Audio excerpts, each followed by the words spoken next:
Hello, and thank you for tuning in to Brathouse Sports. This is your host, Emily Cheddardog DeLeon. Today in the Cleveland Browns news, there are rumors that the Cleveland Browns might be introducing a new helmet into the mix. So these rumors, again, as I say, are rumors. They're something that you have to take with a grain of salt, but they are something that have a little bit of substance, though. Because there was an article that I was reading today from Dogs by Nature that suggested this. Of course, people had some reactionary things saying that the Browns might do something very wild and it shouldn't be changed.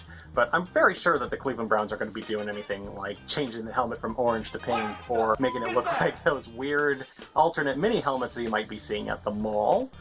But there was something that I was reading from Chris Creamer's Sports Logos that was an article from December 17th of 2022. This was actually from late last season. I don't know why I had to read the year, but it did say that the Browns might be considering on switching to white face masks full time. And like I said, I do not believe that this is going to be a major redesign that the Browns are going to be pursuing.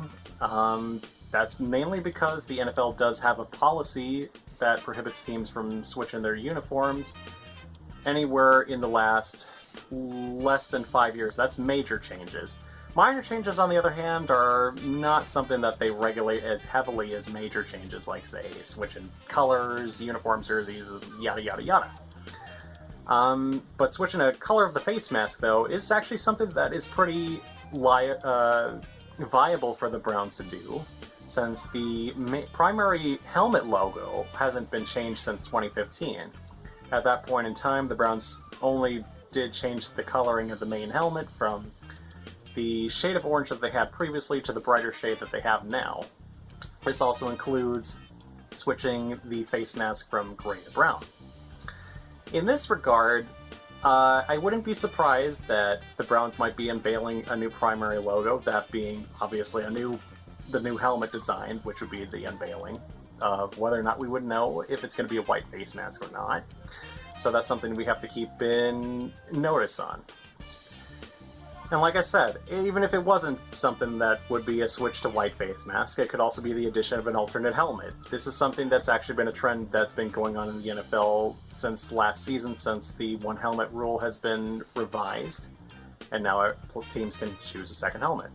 These rumors actually came up recently because the Detroit Lions have announced that they are going to be adding an alternate helmet into their editions of uniforms for the 2023 NFL season. So it is, again, like I said, the helmet rumors are just a rumor, but it does have at least a little bit of a grain of salt, at least a little bit of traction to it.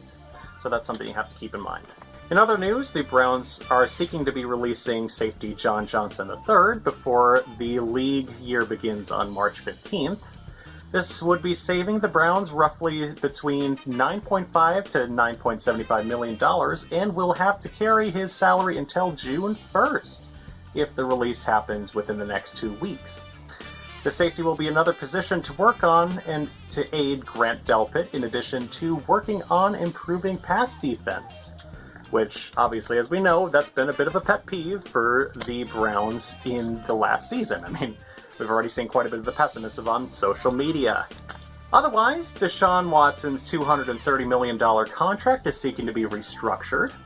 The Browns are over $14 million for the 2023 salary cap, and Watson is scheduled to be making $46 million per year for the next 4 years. The Browns could subtract the $46 million currently owed to Watson this season and convert the rest to a signing bonus with avoidable years added to the back end of the deal. Watson's contract can affect what can be done in terms of roster flexibility, according to General Manager Andrew Barry.